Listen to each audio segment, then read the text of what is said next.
Satu orang kini memiliki kekayaan yang lebih besar daripada perekonomian beberapa negara di dunia, bukan perusahaan, bukan kerajaan, bukan gabungan konglomerat. Satu orang, namanya Elon Musk. Dan ketika angka kekayaannya resmi menembus $1 triliun Amerika Serikat, dunia tidak hanya menyaksikan lahirnya triliuner pertama dalam sejarah modern. Dunia juga dipaksa menghadapi pertanyaan yang jauh lebih mengerikan.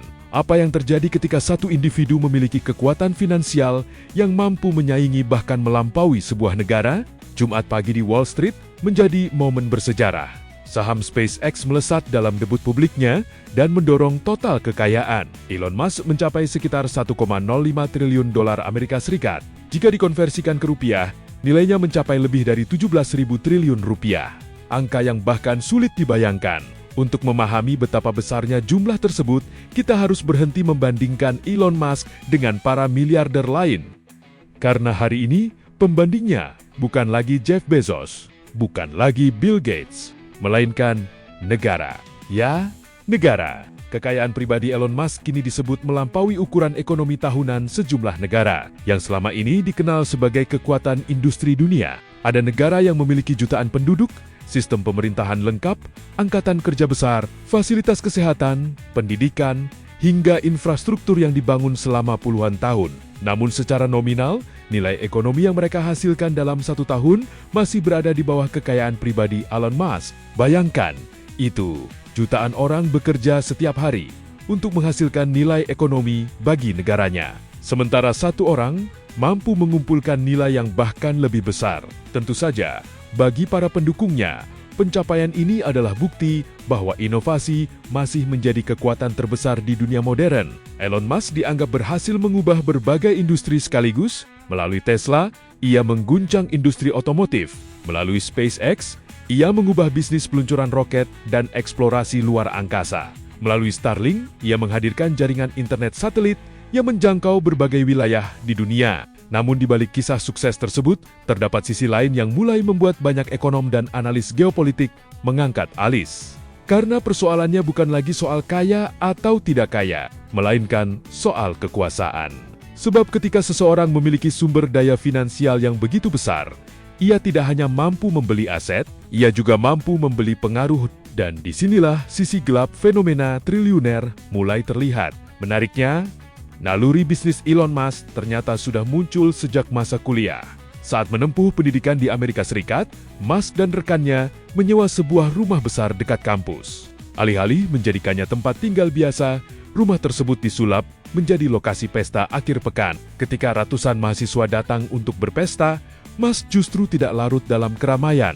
Ia lebih sering berada di balik layar, mengatur operasional, mengawasi jalannya acara, menghitung pemasukan, dan memastikan semuanya berjalan sesuai rencana. Banyak orang melihat kisah itu sebagai gambaran kecil tentang siapa Elon Musk sebenarnya. Ia bukan sekadar peserta permainan. Ia ingin menjadi orang yang mengendalikan papan permainannya. Puluhan tahun kemudian, pola yang sama terlihat dalam skala yang jauh lebih besar. Hari ini, Musk tidak hanya memiliki perusahaan mobil listrik, ia juga memiliki pengaruh besar dalam komunikasi global melalui Starlink. Jaringan satelit miliknya telah menjadi bagian penting dari konektivitas internet di berbagai wilayah dunia. Dan itulah yang membuat sebagian pengamat mulai khawatir. Karena semakin besar kekayaan seseorang, semakin besar pula kemampuannya memengaruhi arah berbagai keputusan strategis. Bukan hanya di dunia bisnis, tetapi juga dalam percakapan publik, teknologi, bahkan geopolitik. Kritik yang muncul bukan karena Elon Musk berhasil menjadi kaya, melainkan karena dunia modern mulai memasuki wilayah yang belum pernah dialami sebelumnya. Untuk pertama kalinya dalam sejarah, satu individu memiliki sumber daya yang begitu besar, hingga batas antara kekuatan korporasi dan kekuatan negara mulai terlihat semakin tipis.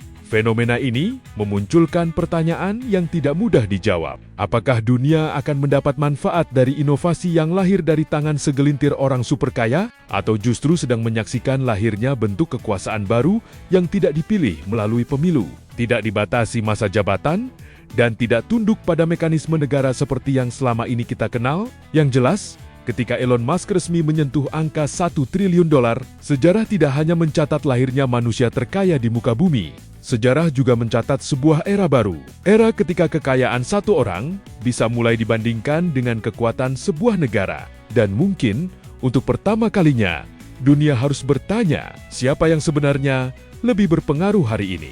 Pemerintah sebuah negara, atau seorang triliuner yang memiliki uang hampir tanpa batas. And that's what SpaceX is all about, is to take the fiction out of science fiction and create an exciting, inspiring future for everyone. We want to be able to take anyone who wants to go to the moon, anyone who wants to go to Mars, or anyone in the solar system, and maybe beyond the solar system at some point. We want to be able to take you there. Not just a few astronauts. I mean, you, literally you. There are always problems on Earth. There are always problems on Earth. There are always things that we wish to be better, that we want to solve here on Earth, and we should solve them. But there also have to be things that get you excited about the future, that make you glad to wake up in the morning because you can't wait to see what happens next. And that's the future that SpaceX wants to bring to you.